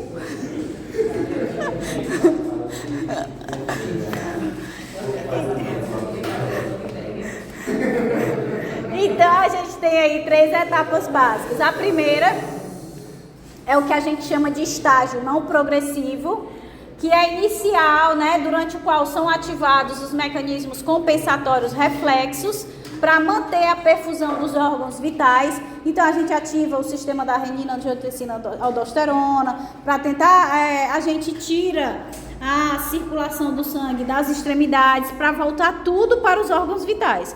Porque se eles são que mantêm nossa sobrevivência, eles são o foco agora, tá? Depois disso, se evolui, a gente vai para o estágio progressivo, caracterizado por hipoperfusão tecidual, início de piora circulatória e desarranjo metabólico, incluindo a acidose, né? Então, nesse período, a gente começa a ter a produção de ácido lático pelas células que não estão recebendo sangue, porque está tudo voltado para os órgãos vitais, e se está evoluindo para a segunda etapa, para o segundo estágio progressivo, é porque a gente continua tendo hemorragia, a gente continua tendo a falha da bomba cardíaca, a gente continua tendo a progressão da infecção, tá? Então, a gente começa a ter também as lesões nos tecidos, né, dos órgãos vitais, então isso vai causar uma acidose metabólica. E aí, se continua evoluindo, a gente chega no terceiro estágio, que é o estágio irreversível, porque de fato a pessoa vai culminar na morte, tá? No qual a lesão celular e tecidual é tão grave que mesmo corrigidos os defeitos hemodinâmicos, a sobrevivência não vai ser mais possível, tá? Chegou no terceiro estágio, é o estágio irreversível. Então, no primeiro estágio, que é o não progressivo, os mecanismos neurohumorais, né, do sistema nervoso autônomo simpático ajudam a manter o débito cardíaco e a pressão sanguínea, que são os mecanismos compensatórios. Então, esses mecanismos vão incluir a liberação de catecolaminas, né, que é a adrenalina, a dopamina, que fazem a vasoconstrição dos vasos, o hormônio antidiurético. Por quê? Porque não quero perder água. Eu não quero perder volume de sangue, eu quero deixar todo o volume sanguíneo que eu tenho, porque se eu tenho um volume de sangue maior, pelo menos se mantendo, eu não vou ter alteração na pressão arterial. Então, o hormônio antidiurético para a gente não perder água, consequentemente não diminuir o volume sanguíneo. A ativação do eixo renina-angiotensina-aldosterona, né? Para também reter mais água, para reter sódio, porque o sódio, ele faz com que a gente retenha mais água, e aí se eu tenho mais água, eu tenho um aumento do volume sanguíneo, aumenta o volume sanguíneo, aumenta a pressão arterial. E a estimulação simpática generalizada, como a vasoconstrição, tá? O efeito final é a taquicardia, né? Porque o coração ele também é estimulado pelo sistema simpático a aumentar a frequência cardíaca para tentar aumentar essa pressão arterial e a gente ter a perfusão tecidual. Vamos ter uma vasoconstrição periférica, tá? E conservação de líquidos pelos rins. Então, o hormônio antidiurético, a ativação da renina-angiotensina-aldosterona vão conservar esses líquidos pelos rins para que a gente mantenha o volume de água, consequentemente manter o volume sanguíneo. A gente vai ter uma vasoconstrição periférica ativada pelo sistema nervoso autônomo simpático para quê? Para que nas extremidades a gente tire todo o sangue e ele seja direcionado somente para os órgãos vitais. Que a gente não esteja aí nutrindo células da pele e tudo mais, contanto que eles não têm relação com a nossa sobrevivência. Então, essa vasoconstrição periférica também vai ser estimulada por esses mecanismos compensatórios. E essa vasoconstrição, né, cutânea, ela causa o característico resfriamento e palidez do choque, né? Então, o choque séptico, ele pode inicialmente causar vasodilatação cutânea. O paciente apresenta pele eritematose quente, tá? Isso aqui são as exceções que às vezes acontecem. Então, os vasos coronarianos e cerebrais, eles são menos sensíveis aos sinais simpáticos e mantêm o calibre, né? Por que essa vasoconstrição, se é uma sinalização pelas catecolaminas, né? Pelo nosso sistema nervoso simpático, que é liberado na corrente sanguínea, né? Como é que ele vai restringir aí nesses vasos aqui da pele, das extremidades? Eu vou atuar fazendo a vasoconstrição para que o sangue seja direcionado aos órgãos vitais. Porque os vasos coronarianos e cerebrais, que são dos nossos órgãos vitais, eles são menos sensíveis, eles têm menos receptores a essas catecolaminas, a esses elementos, tá? Então, eles mantêm o seu calibre, mantendo assim o fluxo sanguíneo e o fornecimento de oxigênio desses órgãos vitais. Então, o sangue é desviado da pele para os órgãos vitais. Isso no estágio não progressivo. O organismo está tentando compensar, tá? Então, como a gente já discutiu, a pressão arterial ela é igual ao débito cardíaco, que é o fluxo sanguíneo gerado pelo coração a cada contração, vezes a resistência vascular periférica, né, que é arteríolas muito estreitas, eles vão ter uma resistência vascular maior, né, aumentada. E vice-versa, se ela for mais dilatada, ela tem uma resistência vascular menor. Se eu reduzo o volume de sangue, eu reduzo o débito cardíaco, a pressão arterial cai, né? Então, para compensar, eu posso aumentar a resistência vascular periférica, a vasoconstrição, ou aumentar a frequência cardíaca, por isso que dá taquicardia, tá? Então, através da ação das catecolaminas, a adrenalina, a dopamina, pelas suprarrenais, né, que elas reconhecem que a pressão está caindo, começam a secretar essas catecolaminas, liberam elas na corrente sanguínea, elas vão atuar por vasoconstrição e também aumentando a frequência cardíaca, e aí, consequentemente, a pressão arterial sobe. Portanto, o paciente em choque vai chegar o quê? Né? Isso qualquer choque, tá? Ele vai chegar hipotenso. Se a pressão arterial caiu e aqui é relativamente uma extremidade, se eu pegar e sentir aqui, a pessoa em choque não vai ter pulso. Primeiro, no choque cardiogênico não vai ter pulso porque o coração ele não está contraindo com força. Então, você não sente essa chegada do sangue. Se for o hipovolêmico, eu tenho quase nada de volume sanguíneo dentro do vaso. Então, também não vai causar resistência nesses vasos. E se for o outro, né, o distributivo, a vasodilatação também vai ser o mesmo volume de sangue passando por um vaso com uma luz muito maior. Então, também não vou sentir esse impacto. Então, o paciente ele não tem pulso. Ele vai chegar hipotenso, confuso, porque por mais que o organismo esteja tentando aí perfundir os órgãos vitais, não é o suficiente. Tá? Então, ele vai ter menos oxigênio no cérebro e aí vai ter confusão mental. Taquicárdico, que é justamente o coração tentando compensar, aumentando a frequência cardíaca, porque se aumentar a frequência cardíaca, aumenta a pressão arterial. Pálido, né? Porque nessa vasoconstrição das extremidades, que são mais sensíveis às catecolaminas, vai causar essa palidez. Da mesma forma que quando a gente tem um aumento, né, da irrigação sanguínea, a gente fica avermelhado. Quando a gente tira essa irrigação, a gente fica pálido, né? Com as extremidades frias, pela falta de sangue, e pegajosas, né? Esse vai ser o estado de compensação. Então, ainda tem como a gente reverter, né? Então, ali é só a formulazinha para vocês conseguirem correlacionar. Além disso, vai acontecer uma redução na produção da urina, oligúria ou anúria, tá? A oligúria é quando a gente reduz muito a produção da urina, e a anúria é quando a gente para totalmente de produzir urina. Então, como eu disse para vocês, né, o choque séptico, principalmente, ele acontece muito nos hospitais. Então, se tu tá lá com um paciente internado, ele tá com a sonda, né, para acompanhar a urina, e tu chega no quarto, passa o dia todo no quarto e não tem nada na sonda, ele não está urinando, é um sinal que ele está começando a chocar, ele está chocando, tá? Porque se não tem urina é porque o organismo dele está ativando os mecanismos compensatórios para tentar reverter, ok? Então a gente tem essa falta de produção da urina devido à hipotensão. Por quê? Porque tanto o sistema, ele está ativando o sistema renina-angiotensina-aldosterona, que vai favorecer, né, a reabsorção de água para que a gente não perca essa água, portanto não perca o volume sanguíneo, como também a própria queda na pressão arterial. A urina vem do quê? Da filtragem do sangue, né? Se menos sangue está chegando pela queda da pressão arterial, menos sangue será filtrado, menos urina será produzida, tá? Então, pouco sangue chega à artéria renal, né, no rim. Então, o rim vai ativar o sistema renina-angiotensina-aldosterona e menos sangue existirá para ser filtrado, né? Vai ter essa redução de urina. Os rins liberam essa enzima renina na corrente sanguínea, onde ela vai quebrar o angiotensinogênio que existe na corrente sanguínea em angiotensina 1 e angiotensina 2, tá? A angiotensina 2 é o principal alvo da ativação desse sistema, que é um hormônio que desencadeia a vasoconstrição e a liberação do hormônio aldosterona pelas glândulas adrenais, e da vasopressina, que é um hormônio antidiurético, pela hipófise.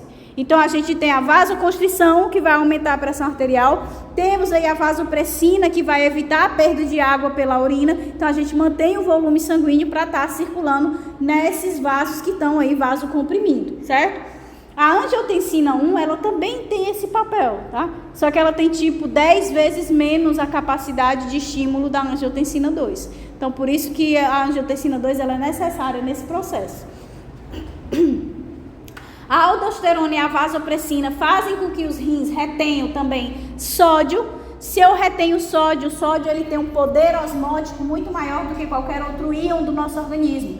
Então, ele faz com que se retenha sódio e também que se libere potássio, porque o potássio ele tem um poder osmótico muito menor. Então, quando a gente retém o sódio, automaticamente a gente puxa mais água, reabsorve mais água, mantém o volume sanguíneo, tá? A aldosterona também faz com que os rins excretem o potássio, porque ele tem um poder de osmótico menor. E o aumento de sódio faz com que a água seja retida, né, que vai reduzir a urina, aumentando assim o volume de sangue e a pressão arterial. Tudo isso mecanismo compensatório que está acontecendo na primeira fase de qualquer tipo de choque, certo? Aqui vocês já conhecem, né? Com a queda da pressão arterial chega menos sangue lá nos glomérulos, ele reconhece, vai secretar a renina na corrente sanguínea, que vai se encontrar com o angiotensinogênio que existe na corrente sanguínea e vai quebrá-la em angiotensina 1 e angiotensina 2. A angiotensina 1 tem esse papel também de ativar os mecanismos compensatórios, mas um papel 10 vezes menor, de intensidade 10 vezes menor do que a angiotensina 2. Ela que é a principal ativadora das suprarrenais, a secretária aldosterona, que vai atuar aqui, né, nos túbulos lá para reabsorver o sódio e também para excretar potássio. Se eu reabsorvo o sódio, aumento o poder osmótico e eu reabsorvo água, aumentando o volume sanguíneo, consequentemente a pressão arterial. Também vai atuar, né, lá na hipófise, a vasopressina, fazendo com que a gente tenha a vasoconstrição. Se eu aumento a vasoconstrição, eu aumento também a pressão arterial. Certo? Tranquilo? E aí, né? Com a hipotensão progredindo, a pessoa continua com a infecção, ela continua tendo a hemorragia, né, desidratado, a gente vai tendo a evolução. Então a gente chega na fase progressiva, em que com a hipotensão o sangue chega mais lentamente nos órgãos e tecidos e a gente tem a hipoperfusão sistêmica acontecendo. Então, com pouco sangue chegando, a gente vai ter isquemia, né? Não chega oxigênio, não chega nutriente, e aí a gente começa a ter as degenerações, né? As lesões teciduais, com consequente disfunção de órgãos e tecidos. Se eu tenho uma lesão tecidual que não está sofrendo adaptação, se ela está tendo uma lesão irreversível, eu vou ter necrose nesse processo, né? Se eu tenho necrose, eu tenho uma perda de função, tá? Então a gente vai perdendo a função de órgãos e tecidos, por isso que a pessoa vai tendo aí a perda de consciência, né? Porque vai tendo os danos no cérebro, vai tendo alterações na função hepática por conta dos danos no fígado, vão tendo também alterações renais, cardíacas, e aí começa a ter o quê? Falência múltipla de órgãos. Fígado é essencial para a nossa sobrevivência, os rins são essenciais, coração, pulmões e o cérebro. Então se começa a ter hipoperfusão desses órgãos, desses sistemas, a gente vai começar a ter o início da falência múltipla de órgãos. Ou seja, a característica básica envolve a queda da pressão arterial. É a característica básica do choque aí por perfusão, por queda na pressão arterial, tá? Por um daqueles 3 mecanismos que a gente viu no segundo slide, tá? Então, as reações da fase não progressiva continuam a ocorrer, né? Os mecanismos lá compensatórios, eles vão continuando a ocorrer para tentar solucionar. Se as causas subjacentes não forem corrigidas, né? O choque passa imperceptivelmente para a fase progressiva, que se caracteriza por hipóxia tecidual disseminada, a hiporreperfusão descompensatória, tá? Bom dia. Ocorre a redução da função miocárdica e a acidose metabólica. Então, como todo o organismo ele não está mais recebendo oxigênio e os nutrientes, a gente começa a ter o quê? Fermentação, as células estão desesperadas e aí vai produzir ácido lático. Se tem o ácido lático se acumulando, a gente tem a acidose metabólica, tá? Então, a acidose, ela piora o quadro hemodinâmico porque ela vai deprimir o miocárdio. Então, se eu diminuo a ação do miocárdio, né, o bombeamento cardíaco, eu diminuo mais ainda a pressão arterial, tá? Vai reduzir também a capacidade dos vasos de responder às catecolaminas.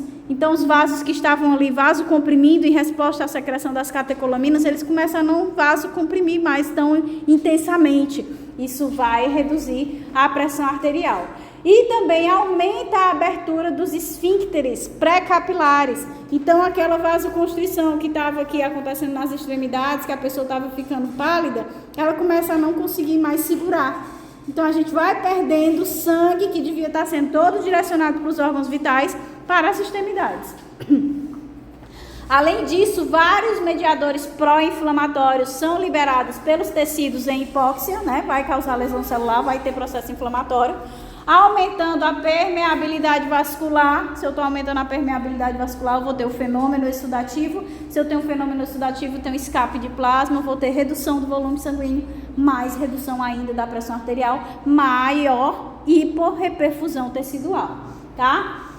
Vamos ter aí a vasodilatação acontecendo por conta desse processo inflamatório. Isso vai reduzir mais ainda o retorno venoso, agravando o choque em um círculo vicioso. O organismo tentando compensar, mas como não está sendo corrigido, a pessoa vai acabar evoluindo para a terceira fase. Isso acontece o quê?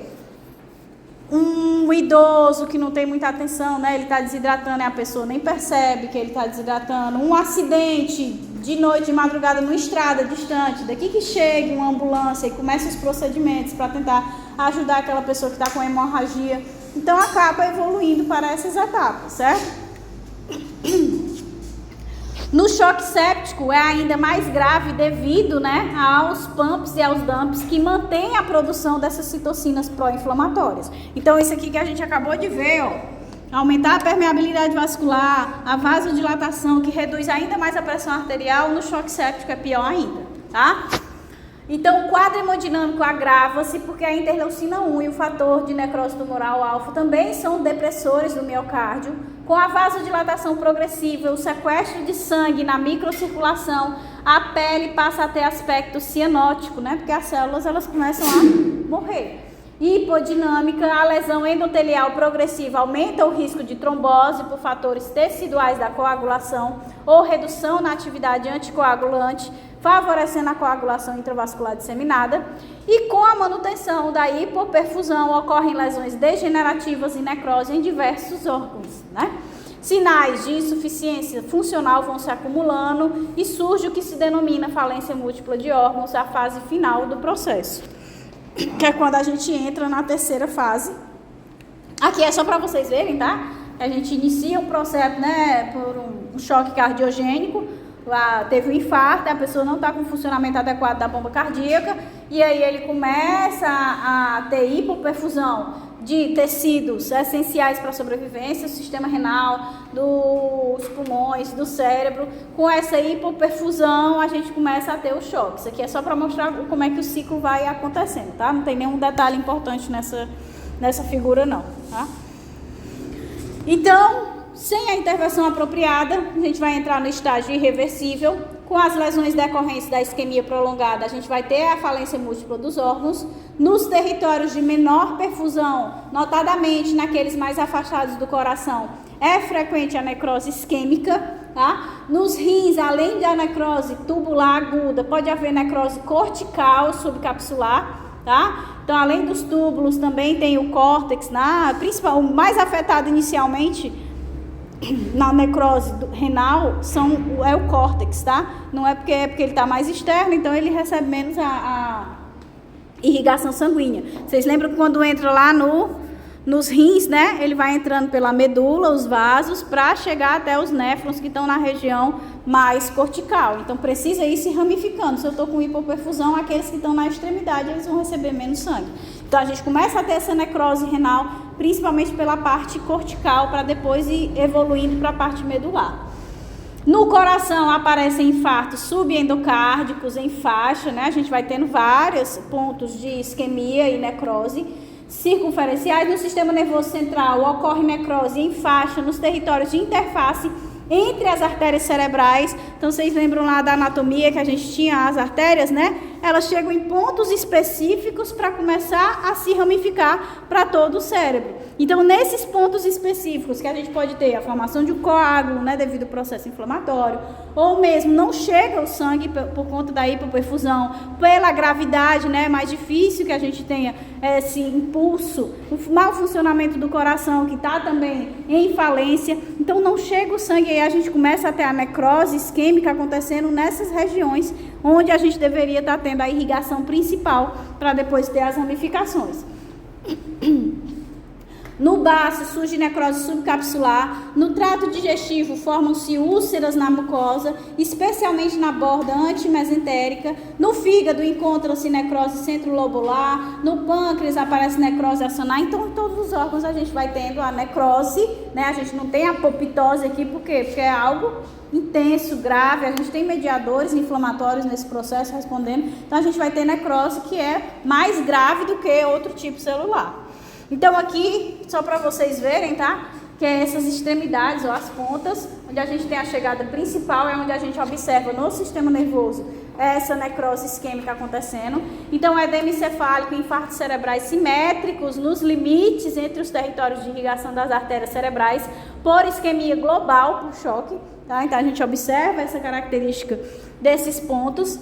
Na maioria das vezes, a baixa perfusão irá acarretar no infarto cortical com necrose dos túbulos renais, tá? E retração dos glomérulos renais, que desencadeiam um processo inflamatório local, a produção de prostaglandinas, o que provoca a dor intensa renal, que é a dor na lombar, tá? E redução da filtração do sangue com redução da quantidade de urina. Então a pessoa para de urinar, ao mesmo tempo em que a falta da chegada do sangue para nutrir os próprios glomérulos começa a causar necrose isquêmica desses túbulos renais. Então a gente tem a característica lá da parte cortical começando a necrosar inicialmente, tá? Aqui são os glomérulos, eles secando, né, necrosando mesmo, porque não tem sangue chegando, não tem nada chegando, então eles começam a morrer e necrosar, tá? Então, é importante que vocês saibam também que dessas características em que a gente tem como principal afetado os rins, ele está mais relacionado ao choque hipovolêmico, tá? O choque hipovolêmico, por conta, né, dessa redução drástica do volume sanguíneo, é o que vai mais afetar o sistema renal, que a não chegada do sangue, ou seja, a não chegada de oxigênio e nutrientes, faz com que essas células dos túbulos renais, elas necrosem. Então, a gente tem um impacto maior nos rins do choque hipovolêmico, no choque cardiogênico, obviamente, né? No coração, que ele já está, uma lesão inicial foi que desencadeou todo o resto. E no choque distributivo, como o próprio nome diz, vai estar no organismo todo, tá? Então, apesar das melhores intervenções terapêuticas, em geral, culmina na morte, tá? Então, nos pulmões, as lesões são progressivas e caracterizadas por liberação de citocinas que promovem aumento do número e da adesividade de leucócitos à parede capilar, o aumento da permeabilidade capilar com edema alveolar, se aumenta a permeabilidade, extravasa exudato para os alvéolos, né? A agressão ao epitélio alveolar por radicais livres e enzimas liberadas pelos leucócitos que estão chegando, né? Intravasculares, e também pelo exudato no interstício alveolar, e que vai formar membranas hialinas. Então, quando a gente olha o corte histológico do pulmão, né, da pessoa em choque, a gente observa entre os alvéolos uma camada espessa de hialina, né? Porque vai ter nesse exudato, essa matriz extracelular, ela vai formando complexos proteicos desse exudato, que vai formando essas membranas de hialina. Se eu estou ali com uma membrana rígida, né, proteica de hialina, esse alvéolo ele vai conseguir funcionar fluidamente, né, para fazer as trocas gasosas? Não, né? Porque ele está preso a essa membrana de hialina, fora o edema que está lá dentro, né, o exudato que está dentro dele, impedindo essas trocas gasosas.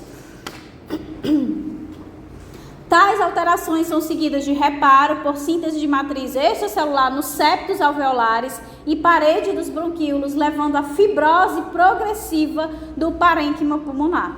Esse é o quadro do chamado dano alveolar difuso, que é o substrato anatômico dos pulmões em pacientes que desenvolvem a síndrome do desconforto respiratório agudo, né? Então, a gente tem um edema e depois, quando progride mais ainda, a gente ainda vai ter a fibrose acontecendo, a formação das membranas de hialina, que dificultam mais ainda a troca gasosa, consequentemente, todo o organismo ele não vai ser nutrido por gases. Oi? Não, isso, vai causar fibrose.